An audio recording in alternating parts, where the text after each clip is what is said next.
Good morning po, good afternoon, good evening. Welcome po sa channel ko po. Ako si Tito Nice Vlogs po.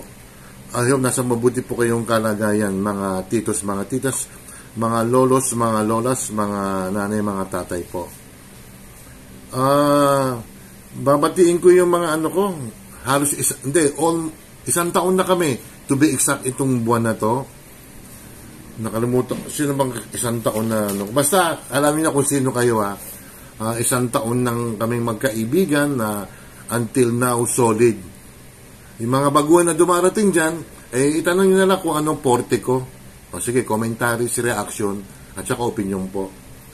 Salamat po doon sa mga solid pa rin na isang taon na, mga 6 months, 8 months ko nang kilala mga titos, mga titas.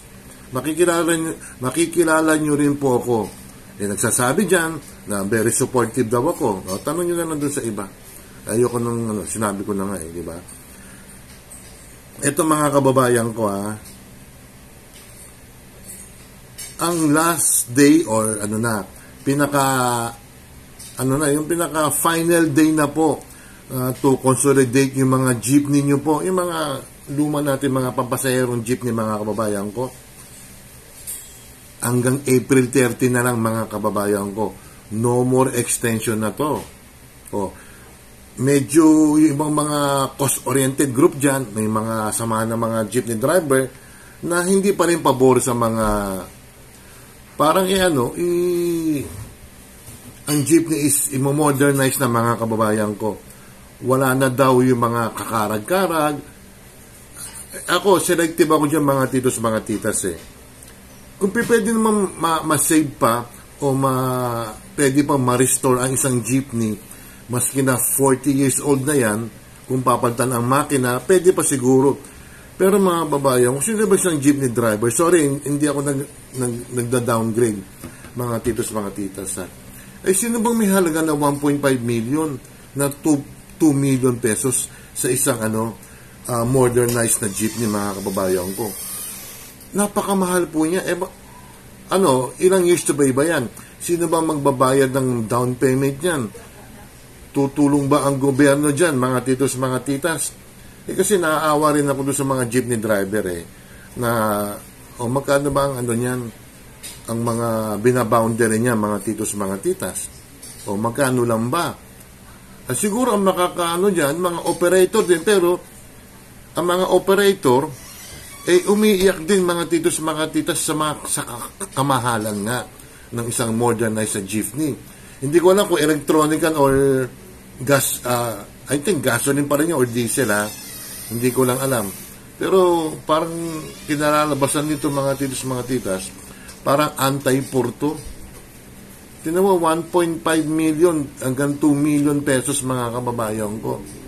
Meron isang kumpanya na jeepney nagmamanufacture ng yung Francisco Motors, ang sinasabi nila, meron daw silang ginawa or gagawin. May prototype sila na worth 800,000 to 1.1 million. Pwede na ba yun? Pwede na siguro yun, pero mahal pa rin mga kababayan ko 800,000 Mahal. Lahat naman talaga nagmamahal ngayon mga titos, mga titas. Ang mga kotse ngayon nagsimahalan na. May nabibili ka dati na 700,000, pumatak na ng 900,000, kulang-kulang 1 million na mga kababayan ko. Pumabalik tayo dito sa ang LTFRB, ang April 30 is the final consolidation deadline. Wala na. Kasi kailangan maging ang jeepney nyo po is modernized nga. Hindi na yung kakarag-karag. Hindi na yung jeepney po na yung usok po, pag ang binubuga is itim na. Maybe siguro hindi rin pwede yun. Pero kung masisave nga ang makina niya, mga titos, mga titas, maybe siguro makamenos yung mga jeepney driver dyan, makamenos yung mga operator dyan. Hindi yung gagastos ka ng 1.5 hanggang 2 million pesos. Saan ng kamay ng Diyos kukuha sila mga kababayan ko? Pero i-implement na rin mga kababayan ko yung mga piston na yan, yung mga ibang mga cost-oriented group na mga jeepney drivers, ay hindi sila pumapayag. Siguro naman, tulungan sana kayo ng gobyerno na para at least mga 20 o 30% man lang i-down, i-libre na sa inyo. Pero mahal pa rin yung mga kababayan ko. I-compete na lang yung mga kababayan ko. Ayan, sinasabi nila mga titos, mga titas, sa mga cost-oriented group. No to jeepney phase out. No to franchise consolidation. Magpapatalo ang gobyerno rito? Siguro hindi. Pero para sa akin siguro baka, kasi extension yung mga kababayan ko eh. Ilan ang extension yan? Ilang extension ng mga titos, mga titas eh. Ayan, sabi ng LTFRB mga kababayan ko, kailangan ng operator ay mag-ano na, bumili na ng bago. Hindi rin sinabi kung pwedeng i-save pa ang makina ng jeepney na yan, yung kakarag. Kasi mga kababayan ko, sa totoo lang, may mga nakakita ko mga jeepney na, pampaserong jeepney na yung kakarag-karag na. Talagang, kaya nga modernize eh. Tanong ko lang kay Tatay Juban. Tatay Juban, ang jeepney ba ngayon, ngayon mga lumang jeepney may mga handbrake ba yan? Yung tinatanong ko lang alam ko, iba meron eh. At yung iba, siyempre, nilalagay lang sa cambio para hindi umandar. Nilalagay ng kalso para hindi nga umandar yung jeepney na walang pasahero o walang driver. Pero ang modernized jeepney, kompleto lahat. May aircon pa raw. Yun sinasabi nila. Sinasabi, may wifi pa raw. So, wala na, secondary na lang yung mga kababayan ko. Ang iniisip ko, yung mga driver o mga operator na walang kakayahan, wala silang, hindi sila able to buy the modernized jeepney mga kababayan ko. Malaki nga kikitain nyo dyan kasi ang pasero dyan kasya ata ang 20 dyan. Mga jeepney ngayon, magkano? Ilan ba ang mga kasya ngayon? Lagyan natin 16. Di may additional yan mga kababayan ko. Wala eh. Pero para sa akin ako may reservation ako rito. Kailangan i-save na lang yung mga dapat ma-save na makina. I-overhaul mga kababayan ko yung makina. Total phase out ba yan? Mga titos, mga titas. Kung sinasabi ulit ang LTFRB na hanggang April 30 na lang, yan, kailangan nilang i-consolidate na. Kasi ang first part nito, modernization ng mga babayan ko program. Lalaban pa yung mga cost-oriented group dyan. Yung mga piston-piston na yan. Hindi ko alam, ano ba iba ron, mga kalimutan ko na yun. Mga sama ng mga jeepney driver. Ayaw nila eh. Kaya no to phase out eh.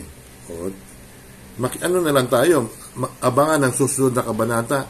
Panahon pa ni Pangulong Duterte ang mga babayan ko, panay cancel, panay another deadline again. Paano nga uusad ang ating ekonomiya?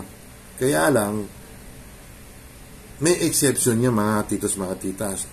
Yung mga walang kakayanan na bumili ng mga modernized jeepney, paano sila? Ilang bibig ang magugutom dyan, ilang sikmura ang magugutom, mga titos, mga titas. Bahala na ang Pangulong Marcos. Ikaw na sana bahala. Yung pangako mo ha. Ikaw na bahala.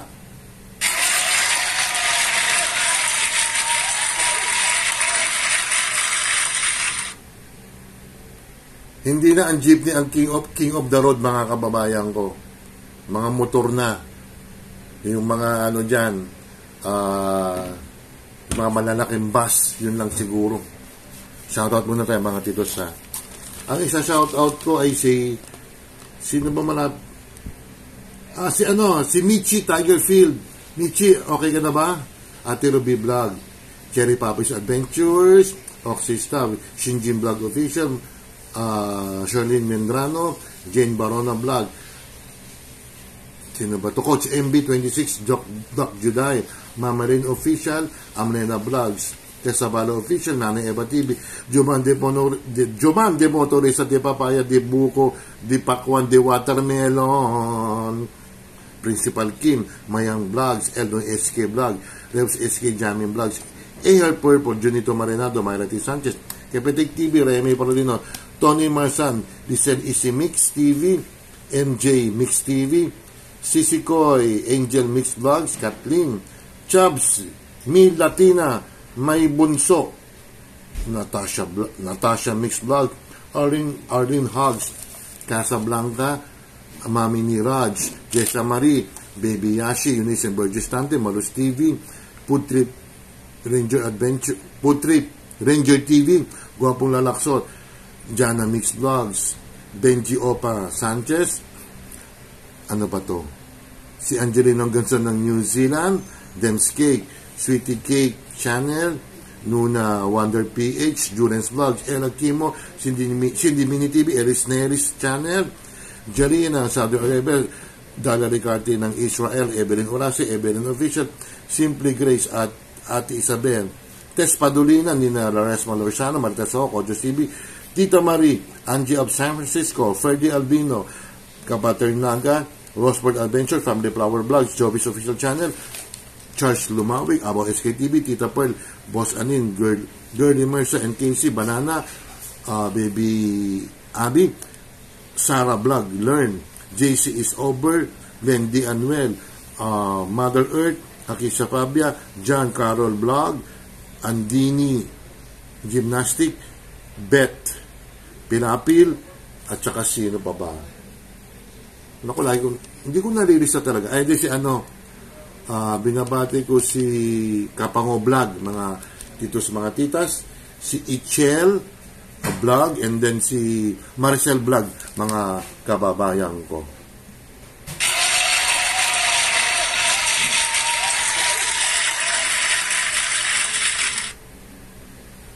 Actually, mga babae ko, yung mga cost-oriented group na yan, mga samahan mga jeepney, ang panakot nila parati is mag-i-strike sila. Ay kawawa naman mga obrero kung ganon. Kaya minsan, kaya dumadami ang mga motor, nagjo-joyride na lang, nag-aangkas, nag-move it. Kulang naman. Ang gobyerno natin, mukhang pipigilan ata ang pagdami ng mga motor. Dahil daw sa sobrang traffic na. Paano pagkabuhay naman ng mga ibang kababayan natin? Hindi ko alam Lakayan nyo ang kalsada. Wala tayong kalsada Kinain na yung ibang mga establishmento Hindi na forcing yung Walang foresight yung mga dating gobyerno natin, dating administrasyon Sa ibang bansa, Diyos ko, kakaingit. 8 lanes. Magkabila yun na 8 lanes sa atin. I think 5 or 6 lang ang pinaka-maximum. Tapos may 3 lanes na lang. Don't forget to like and subscribe. Hit the bell notification para ma-update kayo sa aking mga video. Maraming salamat po at ingat po kayo. Peace sa inyo lahat. Bye.